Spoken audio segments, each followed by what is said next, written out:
Hello, everyone. Um, Welcome. Good morning, good afternoon, good evening to those of you who are joining. I know we've got people joining from all parts of the globe. This is a special LinkedIn Live where we are sharing the results from a recent study that we just published, Top Employers for Tech Talent. I'm Jimit Arora, partner with Everest Group, joining from the Dallas metro area. Can't really figure out as I look out the window whether the sun is deciding to come in or hide behind clouds. Normally, I would say sunny Texas, but it's a bit of a mixed bag, right? So I'm joining in from Dallas. While we get folks settled in, I see folks are joining in. I wanted to take a chance to welcome my co-panelists. But before that, for those of you who are joining in to this session, could you please type in the chat window where you're joining in from, right? And wow, I do see that one of the first folks who's responded is joining in from Nairobi, Kenya. So I was promised a global audience, and I think this is going to be pretty fantastic. Wow, that's With that, fantastic. yeah, and Carl wanted to bring you in. We have a special guest today. Carl Spruill's joining in from Alliance Bernstein. Carl, did you want to introduce yourself? Yeah, sure. Um, Hi, everyone. I'm Carl Spruills. I'm the Global Head of Technology and Operations for Alliance Bernstein. I started Alliance Bernstein 24 years ago in London. I moved to New York in 99, and I recently moved to Nashville in 2018 to open our new office. But today I am in New York City, which is very sunny. It's a lovely day here. I can see that. You can see the tall buildings in the background. I actually moved away from New York City last year after spending 10 years there, so I do miss the energy. Here's Yes. here's something Carl forgot to mention, right? Is that the reason that Carl is here, and it's a privilege in some ways to have him. As part of that study that we completed, we looked at the top employers for tech talent, how employees perceive their employers. Alliance Bernstein was at the top of the list, right? Number one in the financial services among 30 of the largest financial services companies. And, Carl, congratulations. And we're really excited for you to be able to share your journey, your lessons with everyone. No, thank you. It's a great honor actually, and uh, it really is kind of like a cornerstone, capstone to all the hard work we've put in over the last 20 years. So we appreciate being recognized. Absolutely. And we'll be unpacking that a lot more. Also wanted to bring in my other partner in crime, Ashwin. Um, can you introduce yourself? Thanks, Jimit. Hi, everyone. I'm a vice president with Everest Group. I am based out of Gurgaon in New Delhi, and I wish I had better weather to report, but it is a heat wave over here. I lead our overall research charter for the enterprise IT leaders, and talent has been one of the key themes that we have been doubling down over the last 18 months. So really looking forward to this discussion with Carl and Jimit. Excellent. And what's interesting to see is where all the different users are joining in from. So we had some folks from Kenya, UK, Dallas, Texas, South Africa, Colombia, um, LA, Nashville, India, Frisco up the road. I'm actually in Frisco too. Massachusetts, New York, Delhi, Virginia, Boston. Wow. Paris. Did I say Paris already? So I think we have North, South, Europe, Africa, Asia. We've got all continents covered. If we can have someone from Antarctica, that would be nice. Maybe that's where we will have to go eventually, get the penguins to code for us. But it's really a privilege to see such a global audience today. It's good to Um, see someone from Nashville, from my hometown. That's fantastic. yeah, yeah. I'm sure there'll be more folks joining in. So yeah, for those of you who just joined in, you know, put in your questions, announce where you're joining from, but this is supposed to be an interactive session. And then, put your questions in, but do let us know where you're joining from. Warsaw, Michigan. Yep. Excellent. So Ashwin, while we let the questions keep coming in and we want this to be fun and interactive, right? Can you share a bit about the journey that got us here? Right. I know we've been doing a lot of geeky stuff. Why this study? Why now? Well, Jimit, we did this study because our clients asked for it. So, so the backstory is around 3.5 months back, in February, we had three of our membership clients actually come to us and coincidentally ask a very similar question to us, right? And what they wanted to understand is that in this market where the talent war is raging for tech employees, they wanted to understand, is there a way in which they could uh, see what the external perception is, their own individual perception as an organization when it comes to being employers of tech talent. So they wanted to understand, is there a slick way in which we could baseline and tell them, hey, this is how attractive you are as an employer of technology workforce when we compare you with some of your similar peers. So we did the study for them. It was a bit customized then, but then we realized that there's a question that could be and will be in the minds of many IT and HR leaders across the globe. And that's where we chose to extend the study and then cover some of the leading companies across the globe. And that's where the journey started. And here we are. Excellent. And in some ways, I think we had some discussions where we've been talking about how talent and how the IT organizations of the future, we need to think of fitness, right? So do we have fit for purpose talent or future fit talent? In a lot of ways, this felt like the first baselining exercise you do before you get into your exercise regime. So this is the baselining effort, where you are, where you need to go, and then you bring in your personal training programs, you do cardio, weightlifting. But in some ways, this was the initial evaluation that a few of our clients wanted. Carl, you're chuckling. Any reactions to that? No, you just the way you described it. I liked your metaphor. We're in the warm up. This was the warm We are up in the phase. warm up. Absolutely, absolutely. And then Ashwin, for those who haven't seen this, given that we just launched this last week, I know in the past we've done fairly geeky things around talent availability, sustainability analysis, runway analysis, building out skills passports, right? I know this is a very different methodology. Can you share a bit more about what went into defining these rankings? What were the sources of data, etc. here? Sure, Jimit. So what we did was we looked at five different dimensions when it comes to employee attractiveness. So what you see on the left, so we have the overall employee satisfaction and their willingness to recommend their particular organization for tech workforce.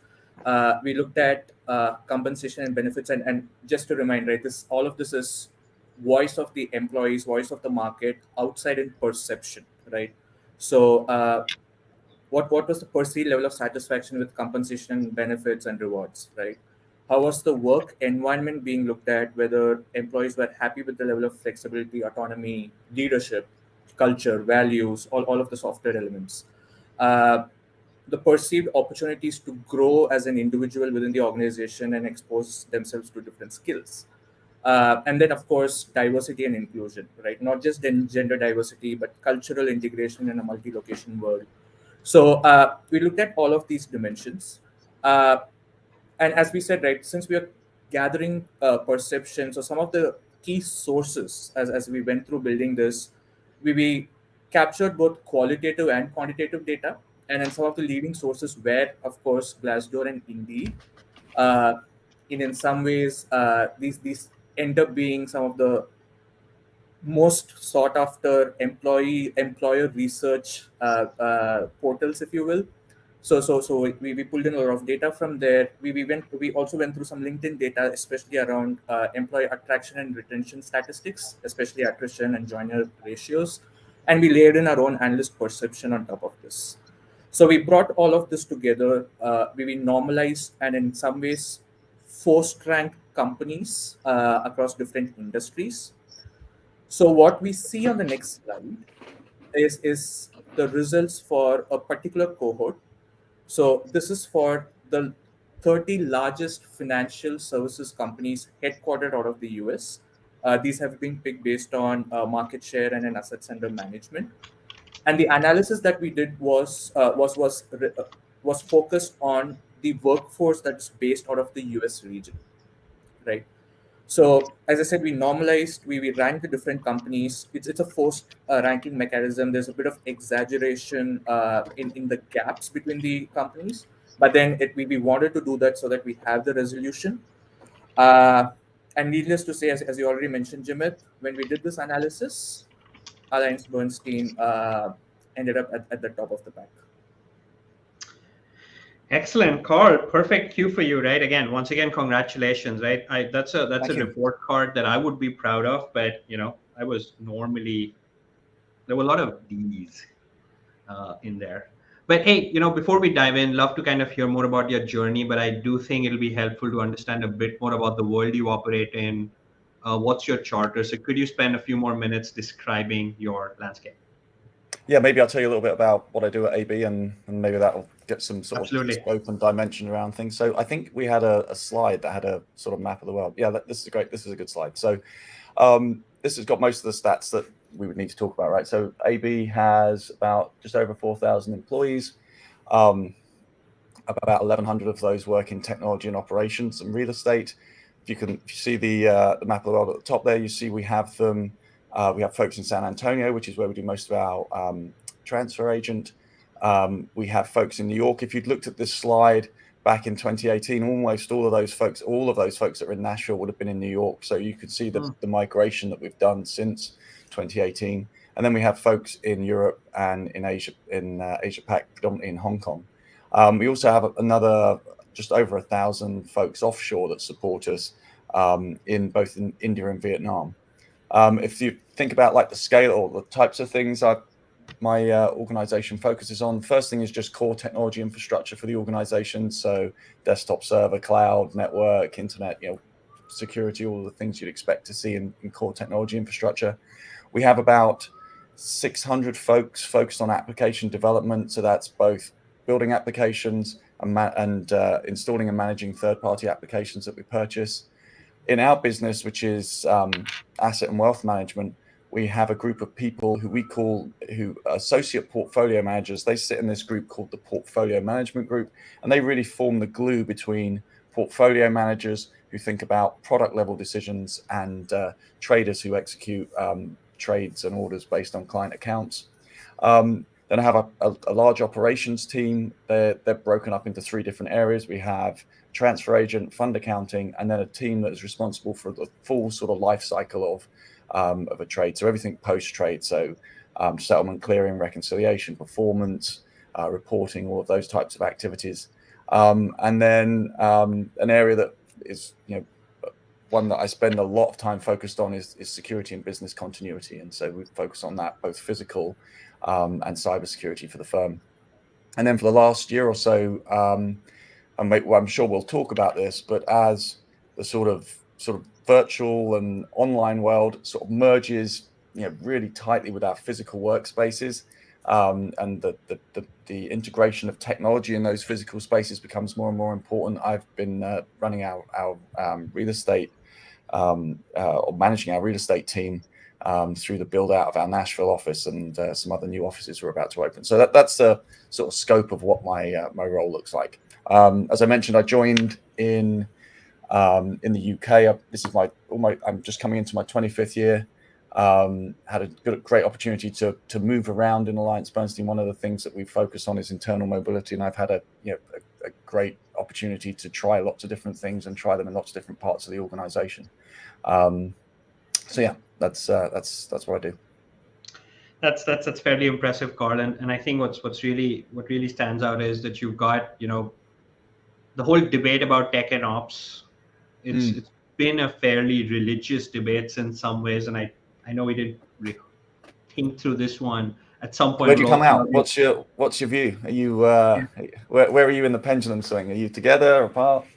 So here's the thing: it's religion, right? And I would say that right now we seem to be on up the swing where the twain are meeting, and you do unlock synergies with tech and ops sitting together, right? And I think that's where, if I think of some of the retail banks, they seem to go through these cycles, but I do think wealth management, investment banking, cap markets are thinking about the potential to unlock a lot of value by housing them together.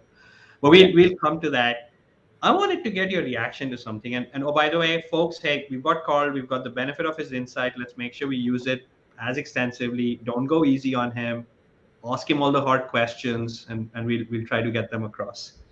So, first question, right? And I know you smiled. You mentioned that it was in some ways a capstone of acknowledgement. I do think it's a great achievement. You've seen it from the inside. You've grown in the organization. Yeah.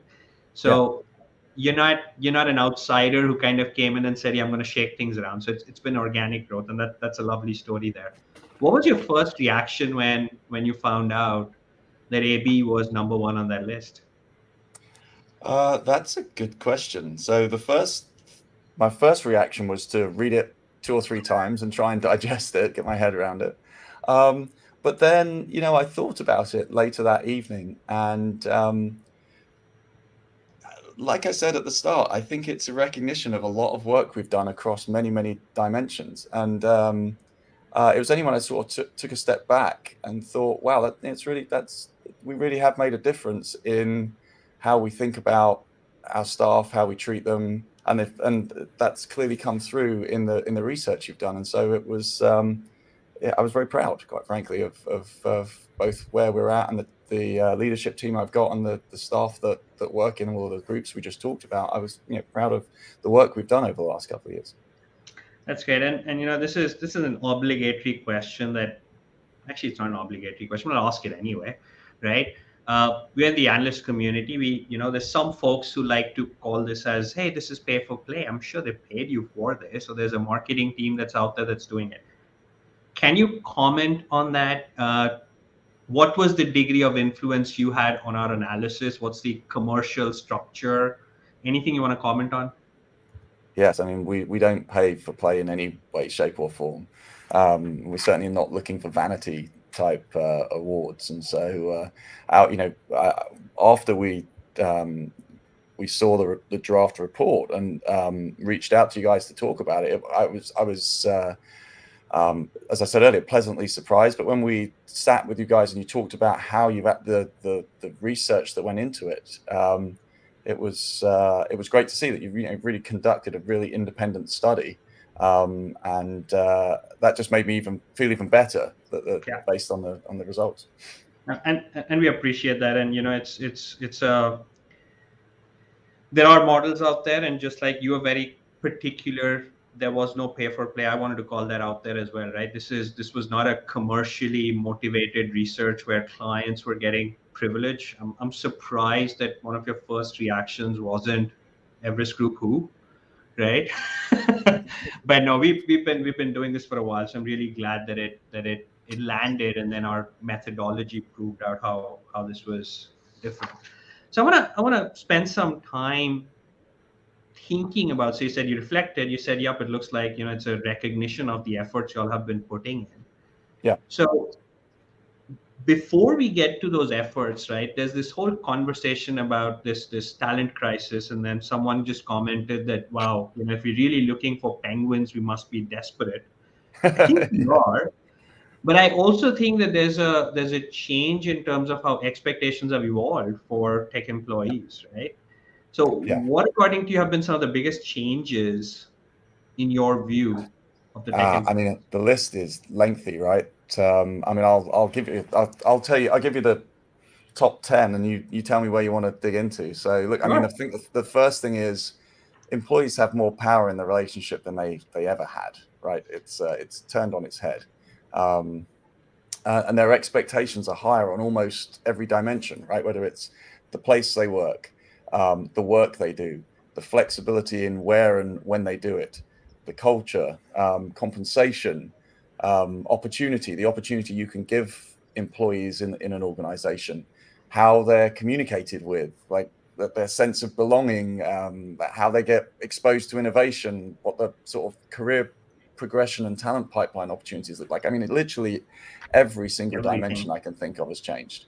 I mean, we can talk about any of those. I mean, maybe I'll pick one and dig a little bit more deeper into it. But when we thought about, we planned our move to Nashville we started looking for a new place to build a head office in 2017, and we made the decision to move in 18 and started building. One of our main goals there was to be an employer of choice, and one of the things that we thought would allow us to be an employer of choice was pick a location where tech talent was migrating to and build a workplace where people wanted to be. And this obviously pre-pandemic, right? So what we were thinking about then and what we think about today is slightly different. But we wanted to build an office that was just, stand out, and a place where people in Nashville would say, I want to work in that place. So yeah, that's an example of workplace. In terms of flexibility, I mean, the world is a totally different place post-pandemic. The way we've brought people back into the office is we have 3 days in the office and 2 days at home on any given week. And that means where we would have had 1,100 people in the office on average day, we have somewhere between 600 and 700. But that type of flexibility is something that we would never have considered pre-pandemic. So, I mean, look, I can talk about, I'd be interested in what the folks listening, if any of those dimensions are interesting to them, if there's one they want me to dive into, let me know, but I'm happy to talk about any of them. There's one very interesting question that did come in through chat. So again, a reminder for folks, do share your questions. But this one's coming in from Nitish. And I think this is pretty cool, right? So as you look at this, how are you working on defining and communicating purpose, right? Yeah. It is one of the great existential issues of our times and a key driver behind the Great Resignation reset, right? And I think this has been a change, especially for financial services companies, right, who've been not all about the profit, but have been somewhat profit motivated. So that balance between profit, purpose, how you're defining it, how you're communicating it. Yeah, that's a really good question. It's one that we wrestle with a lot, right? If you think about what we do at the end of the day, we manage people's money, right? And we try and help them build for a sort of better future. So at the highest level, we can connect people to that purpose. And but look, that's hard if you are a database engineer and you're far away from our portfolio management process or our sales process. So one of the things that I try and do is when we hire engineers and when we hire software developers, one of the main things I'm looking for is, can they connect to and learn our business, right? One of the things that I'm always looking to do is make sure all of our engineers and all of our software developers are applied engineers and software developers, right? I'm not looking for someone who necessarily, I want the best engineer I can find, but I also want an engineer who wants to learn what an equity swap is, or how the fixed income marketplace works, or the ins and outs of our trade processing. And so finding folks who have that ability to learn the business and partnering them really closely with the business, sitting them with the business users, back to that, where the pendulum, we talked about the pendulum earlier, is it taken up separate? Is it together? I believe it's together. Luckily, we haven't swung the pendulum very much. In the time I've been at AB, they were apart. About 15 years ago, we brought them together, and we've kept them together because I feel like there's a lot of energy wasted in sort of pulling them apart and putting them back together. And that's allowed me to connect the people who are doing the day-to-day work to the people who have the actual problems, right? So you can connect purpose at the highest level, but that's not, that's like an ideal that kind of gets you in the door. But on a day-to-day basis, you got to connect the purpose to, like, I'm writing software that's helping that person over there, right? That's making them better at their job, giving them leverage. And so that's how I try and deal with it on both a high and a sort of tactical level. Yeah, that's really interesting. So do you all use the term biz DevOps at all, or is it just another buzzword that? I don't know. Look, we try and I've been in this industry a while, right? If things get called something different every now and again. And engineering methodologies change time and time again. The couple of things that I've always stuck in my mind is, one of the thing I just said, if you're building software, get the people who are building it as close as you possibly can to the users of the software. Don't try and build it in one big go, build it in iterations. Try and keep this team size manageable. I mean, there's some basic things that if you do those, you tend to have more of a chance of success, I've found over the years. But what we call it and what the names are, and that's been called many different things over the years. But so try not to get too hung up on whatever, like, the de jure language is. Yeah.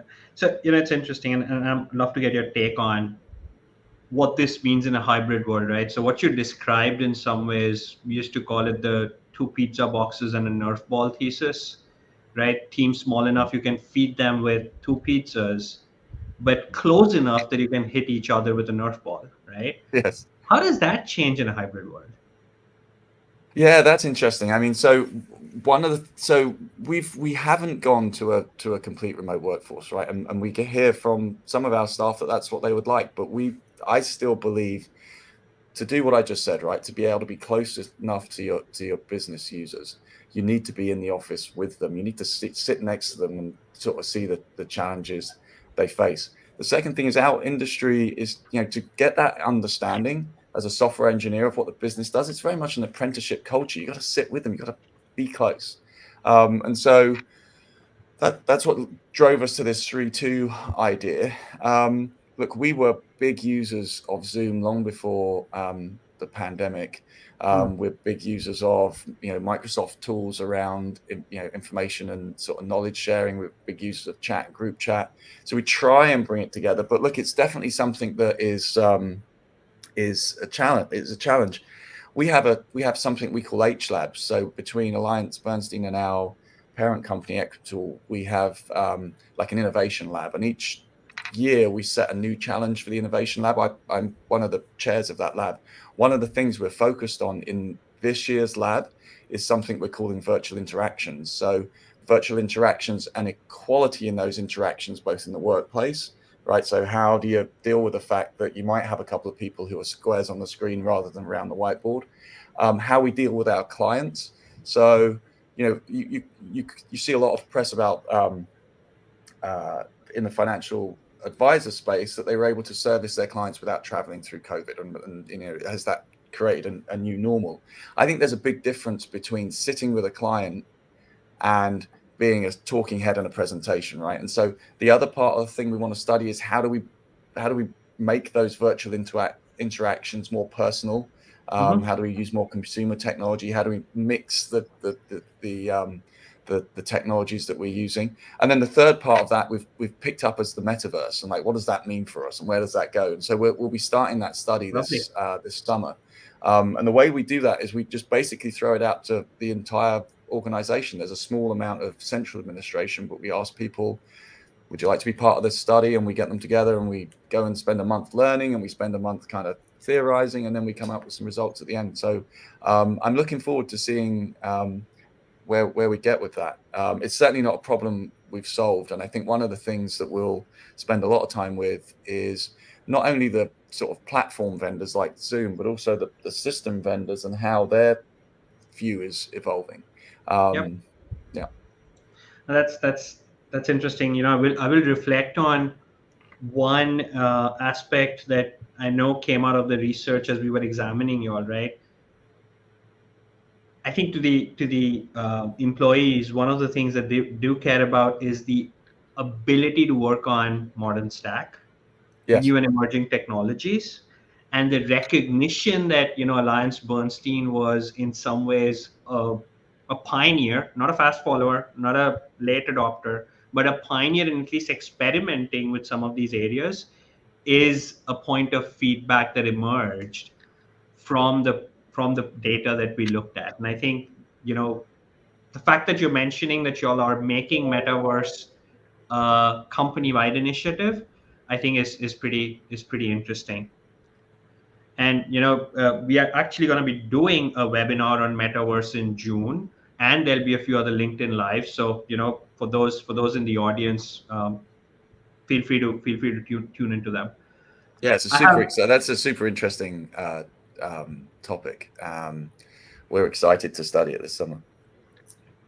there's I want to combine a question that just came in from the audience with something you said, that, hey, as you started on your journey in Nashville, you wanted this to be one of the best places for folks to work in, right?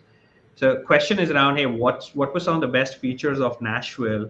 And then I'm curious to understand, what were some of the initiatives you took to make that new office one of the best places for talent to work? Yeah, so Nashville, there's lots of positives about Nashville, right? So if you look at Nashville metro area, so Nashville and then the area maybe a sort of 15, 20 mile around it, there's about 2 million people there.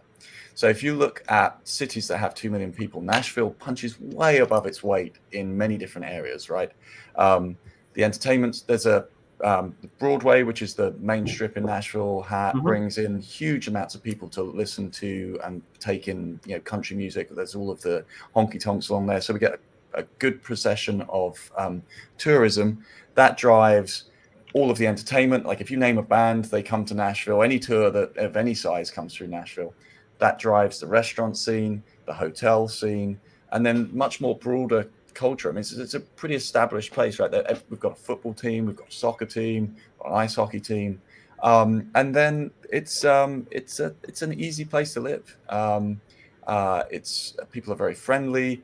You don't have to go very far. I travel 4 miles outside of downtown, and I live in a place that looks like I'm in the countryside. And then look, we looked at a lot of different places around the country. But we were doing the search in 2016, 2017, and we liked that both sides of the political divide in Nashville were working together to make Nashville a better place.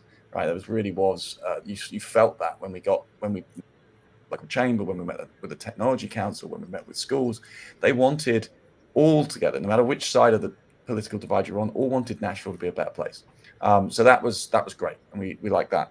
In terms of what have we done, I'm almost at 4 years of being there, and it's been non-stop, right? So when I arrived, there were three of us in a WeWork, I think, with the goal of hiring, or moving or hiring 1,250 people.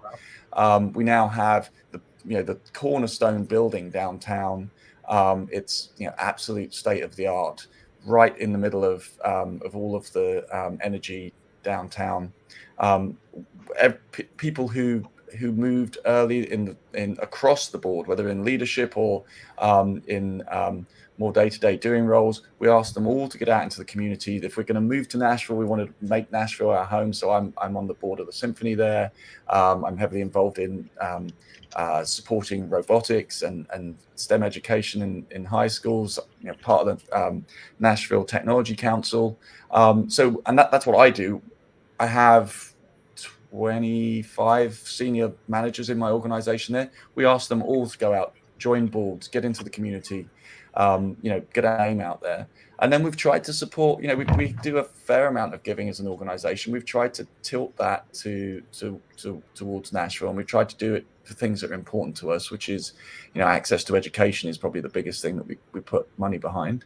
And then look, we've tried to partner with as many people as we can, whether that's education, not just traditional 4-year degree programs, but vocational programs, 2-year state programs. We've tried to be as upstanding corporate citizen as we possibly can be, and I think we've done a reasonable job. Hopefully, your study proves that, but I think we've done a pretty good job of getting into the community in Nashville.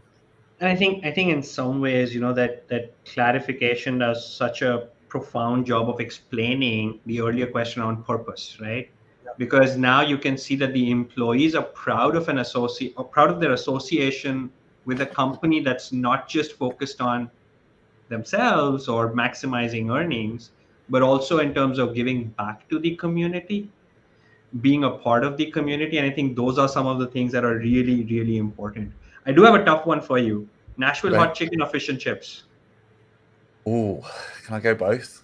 If I had to, I'd go fish and chips. But Fish and hot chips. chicken Okay. is Okay. Okay. hot chicken's pretty good though. It's a Yeah. close second. I thought you were going to ask which hot chicken, because then that gets very Yeah, that gets political. We might have to commission another perception yes, study. you could do a study on And that. in the fall, we'll have the answer to which places have the best hot chicken in Nashville. No, we won't. Ashwin, I know you've been quiet. I know you had a couple of questions Oh, that you I'm wanted listening to talk about. intently. Yeah. So good. No. So lots of things that have gone right. If you reflect back on the last 3 years, I know we can't erase COVID, so I'll Yeah. take that one away from you. But if you had to press reset, do something differently, are there things that come to mind that you would want to start over and do different? Yeah, I mean, I think generally it would be moving faster on some across a couple of different dimensions, right? So our move to Nashville, when we started it, in 2018, I told folks, look, we're going to take 4 years to move. I'd like you all to come. Um, we've got time to make this move. I think I would have tried to accelerate that process. The folks who moved earlier have fared better pre-pandemic. Better access to the housing market in Nashville has been very strong, and so they got in at a better price point. Um, Living with the the shadow of moving your family to another city that's tough to deal with, right? And I'm a big believer in sort of rip the band-aid off. When we said we were moving in May, I bought a house in June. I would have tried to accelerate that process, and that's regardless of the crystal ball of knowing that the pandemic was coming Yeah. in the middle of it somewhere. So I think I would have done that. I would, and we've made good on this now, but I would have just hired much larger numbers of associates. Like I think we have an associate program that we put in place. I was helped put in place 20 odd years ago, which is we bring folks in from college. We make sure they fit our sort of cultural views. Hopefully, they've had a good sort of run at education, and then we bring them in and we put them on a rotational program that gives them 4 6 month rotations in our organization. And I would have just gone much deeper in the earlier years to get to building that pipeline. What else have I done? Oh, the one other thing I would have definitely done sooner is in the information security space, right? So yeah, I think most folks in my seat have spent historically most of their time focused on defense, right? And just making sure that the bad guys don't get in. I think there's a realization in the industry that you've got to pivot from not just focusing on defense, but focusing on defense and response. And I think I would have made that pivot a little earlier because some of the investments on the response side are significant and they take a long time to put in place. What else? I got a good one for you. I would have bought more Zoom stock. That would have been that would have worked out pretty Yeah. well. Yeah. I was wondering if you're saying, hey, not just defense, and maybe I was gonna bring in my own white hats and go after the Bitcoin miners, maybe. But yeah, let's leave that for later. But you know what? It's interesting you raised Uh, security. Sorry, Ashwin, go ahead. yeah, Jimit. So I actually had a couple of follow-ups. So Carl, it's interesting you brought up security as a key theme, right? So I mean, IT workforce, we've been talking about all the idiosyncrasies and how developing workforce for tech is different. Is there something that's further unique and different when you think of cybersec versus other disciplines of technology at all? Have you seen any specific efforts you had to put in, or any Yes. observation? Yeah. I mean, the world's a arguably much more dangerous place and gets more dangerous as every sort of passing day, it would seem, right? And so um, there isn't I can't imagine there isn't any organization where cyber isn't like top of mind for all levels of management up to the board. And so that just makes finding those folks very difficult. And then finding them and then keeping them, not necessarily because they need to leave and go somewhere else for a better deal, but also the stress of those roles are incredible, right? My head of security went through he covers both physical and cyber security, but dealt with large parts of the business continuity planning for working from home, right? We had all of our response to the pandemic and making sure people were staying safe, bringing people back into the office. In the middle of that, we had a Christmas Day bombing in Nashville. If you remember that, was on the news. We had a tornado come through Nashville.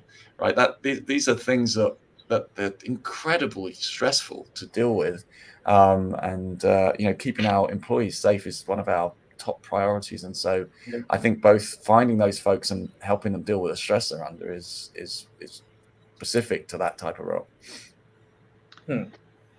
Yeah, I totally appreciate. There's a comment about from someone in the audience talking about how you've uh, offered some interesting perspectives on cyber. Nitish is also proposing a hot chicken index to replace the Big Mac index to determine livability of different cities. But I don't think that'll just look like a Nashville Yeah, assessment. So I don't think, Nitish, it's gonna help much. As we start to look at last 15 or so minutes, right? I want you to get philosophical, right? I want you to okay. share a bit in terms of, what advice would you give to some of the new talent that's entering the workforce, Okay, so new talent. Okay, well, or talent actually, in general, right? If you no, just no. Well, let me start with new because okay. I actually did this internally inside of AB not so long ago. We have um, our associate leadership council, which is we have bring all these associate groups in. We let them form their own leadership council, and they come to us and tell us what they need to be Mm. to be more successful. And one of them was they wanted to have sort of access to senior leaders for chats, and so I did something very similar to this. I had like 10 rules of like joining the workplace. So I won't bore you with those, um, but I would say, look, the first thing is you got to join a company. You've hit on this earlier. You got to join a company because you believe in what they do, right? It has to resonate. What that company does in the world has got to resonate with you. So I think that would be number one. Second of all, and I've asked associates this when I interview, and it's like, what part of our culture resonated with you? And if they Mm-hmm. look at me blankly, I'm like, well, you've got to go and understand what our culture is, because other than like what we do for the world, culture is gonna drive all of the people you meet, because we're trying to find people who are aligned with our culture. And if you don't know what that is, you don't know what you're getting yourself into. Um, I would say the biggest thing, right, is find a role that's aligned with what you're good at, not what you like doing. Right. I think the worst piece of advice is, do the thing Or you your passion. you like the most, and you'll never feel like you'll go to work. And I'm not so sure I agree with that. Like, I wanted to be a musician. I'm a terrible musician, right? But I'm a pretty good programmer. So I would say find a role that's aligned with what you're good at, because you get this virtuous cycle. If you're good at it, people respond to you being good at it. You get better at it. You start to build that that sort of muscle memory. Um, what else do I say? Find people who can help you. Find mentors, managers, people who've done it already. Talk to them. Ask questions. Don't be afraid to ask questions, for sure. And then once you get to a point where you think you can help other people as much as you can. Right? There's nothing like proving how you know a topic by trying to help somebody else learn it. And then look, I would say that in the workplace in general, which is something that I think people coming into the workplace in the last when it came into the workplace, I think I took some time to learn it personally, is like, never take anything personally, right? Things will not always go you injustice. It's not necessary, whether it's real or perceived. You might not have all the facts. You might not have the right view. Go home, reset, come back the next day, but don't take things personally. I see so many people's careers going in different directions because they took things personally, where the decision around whatever that decision was not focused on them. It was focused on something else.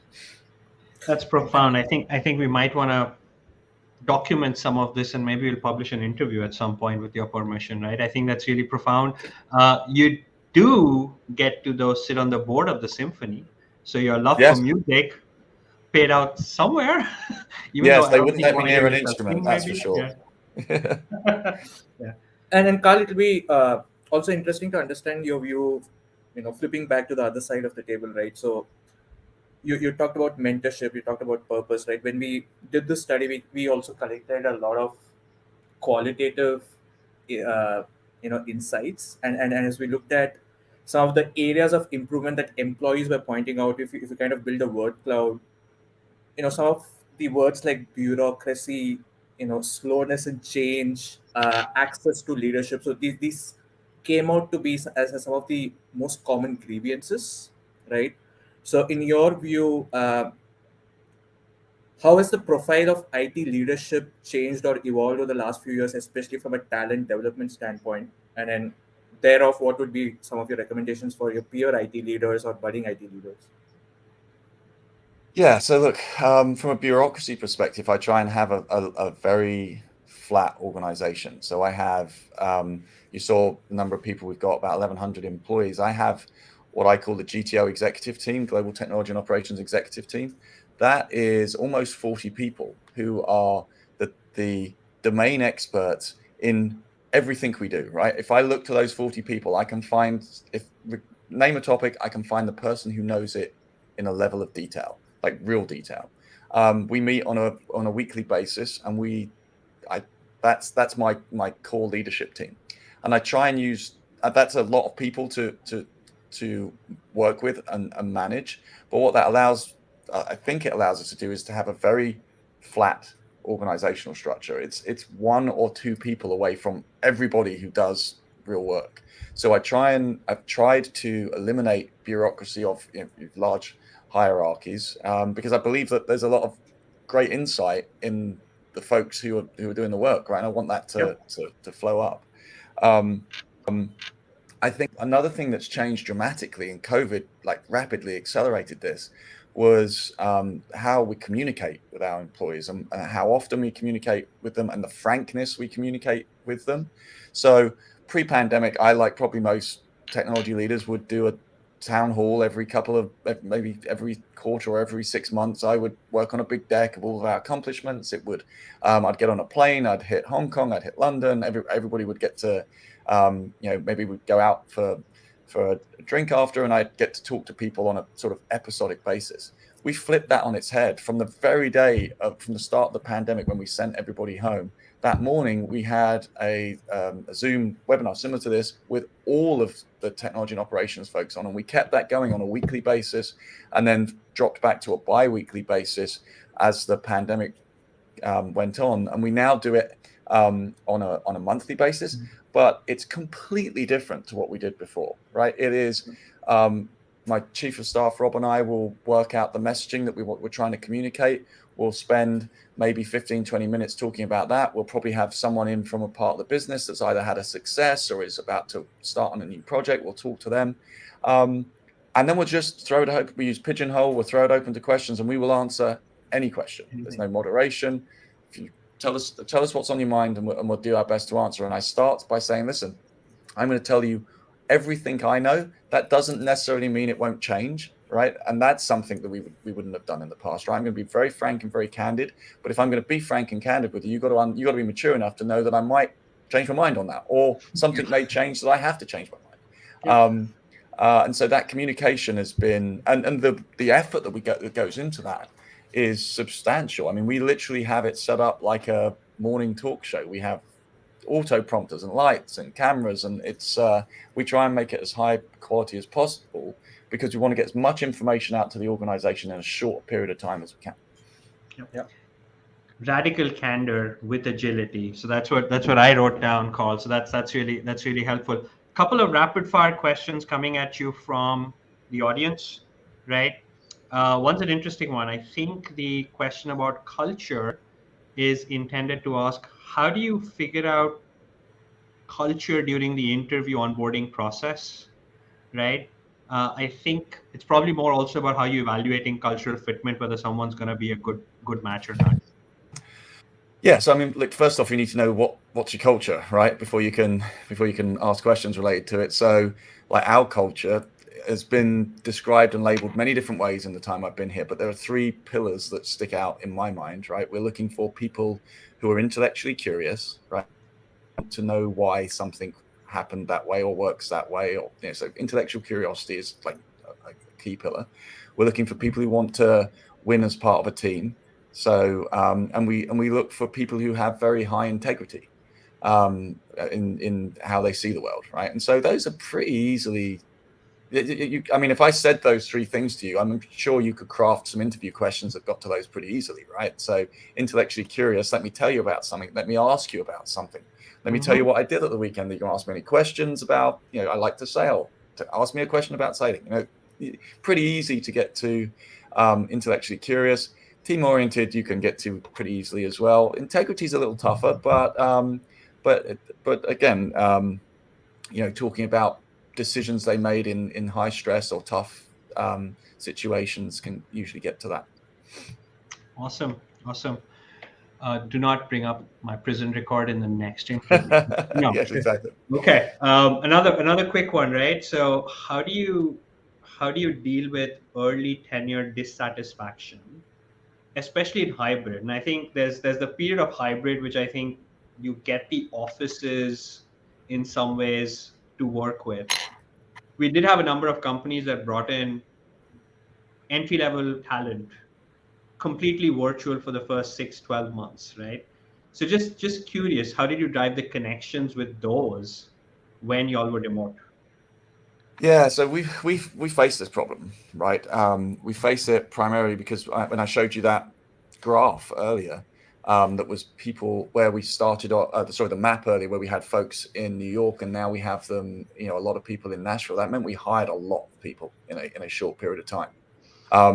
And to give you a sense, we were working through our service anniversaries the other day, and this year we have 28 people with 20 years service, and 4 of them have 35 years service. So if you looked at the service demographics of folks that are in New York, they're vastly different to what they are now, since we've made our move to Nashville. So look, I think some of it is, when you hire that number of people, when you hire any group of people, some of them stick and some of them don't, right? And whether it's culture, and that's why I think when we were talking about advice to folks coming into the workplace, you really have to want to work at the place. It's got to have value to you, and you've got to understand the culture. So sometimes those things don't align with folks, and so in Nashville, we'll work through that, right? There'll be a longer tail as we work through some people join. Let's say 10 join, 2 of them don't fit. We'll keep going round and round and round until we get back to those tenure numbers. I mean, some of the problems we dealt with in the pandemic in particular were people who moved to Nashville, and then found themselves pretty stranded, right? It's if you move to a new city, it's hard enough, but if you move to a new city and you can't really get out, you can't really build connection with people. If you moved on your own, that can be really hard, right? So we've dealt with some of that. We've dealt with folks where we work hard at AllianceBernstein, and we've dealt with folks who the work-life balance is not for them. And then there's people where just the work doesn't resonate, right? For whatever reason, they'd like to be writing software for the metaverse, or they'd like to be connected in something that's more consumer oriented. So I think it's a fact of life. I think one of the things that you could, like, what do we try and do? We try and spot it as early as we possibly can. We try and not go there by making sure we do all the stuff we do in the interview process. But if it turns out that it's not the right place for someone, and it's usually pretty easy to see that starting to happen, right? Then we try and help them understand, like, okay, if this is not right for you, you move on, and we'll no hard feelings, but we try not to make it a long protracted process. No, I appreciate that. And this is interesting. We had this slide which showed your rankings, and that there were other elements to it. One of the things that stands out is the employee satisfaction grade, right? And we're all about transparency of how we did this. We designated an A plus grade where a Glassdoor recommend to friend rating was over 93%. Having heard you describe all of this, in addition to all the research, explains why you're the only financial institution to get that among the top 30. So something you should really be proud of, right? We evaluated a total of 70, and Ashwin, I want you to kind of comment on what's next, what we are doing this. So we looked at 70 companies across 3 industries. 6 companies received that A plus grade, right, on that one parameter. The other 4 are tech companies. There's 1 insurer. So I think that tells you how hard it is to live this on a consistent basis. So I'm really glad that you were here to be able to share some of these perspectives for us and for our audience. Yeah, no, Ashwin, that's really that's great to hear. I mean, look, I think, as I was trying to describe, right, AB might not be for everybody, but everybody who comes to AB is going to be treated like an adult, given a fabulous place to work, given something intellectually challenging to work Yep. on, and given the opportunity to thrive. And so we try and make sure everybody has that experience. Yeah. And I know we're gonna draw on time. These LinkedIn lives, I've been told there's flexibility, but I know you have a packed calendar, Carl. So I'm gonna make sure we wrap up on time here. So Ashwin, where are we going next? Right? This is exciting. I'm really Yeah. kicked about this new body of research. What's up? Yeah. So logically, we are extending this to other industries. So what we also have done is, along with this release for financial services, we also run this research for the top 20 tech services firms. So this includes both the software and the hardware tech firms, again identified by market cap. You'll be seeing some familiar names over here, but Nvidia, Intuit, and ServiceNow lead the pack in this particular industry. uh, it feels nice to be reporting results from different industries. And the third one we've done is insurance, again, an industry going through its own um, journey of digital transformation. Again, the top 20 in the US, the feedback is from employees, tech employees in the region. We have New York Life, Liberty Mutual, and Travelers at the top three. uh, Needless to say, you can expect more from us, different industry views and reprises of what we have been doing over the coming months. I'd say, Carl, as you look at this list, anything that seems surprising. As you probably saw on the previous page, the other A pluses were on tech companies. So if you just go back to so Yeah, I'm yeah. sure that's a group you relate to. I mean, I have direct experience with number one on the tech side, Nvidia. So part of one of the things that we do to try and engage our staff is and to get access to tech talent as early as possible is we mentor robotics teams. So we mentor high school robotics teams here in New York and in Nashville.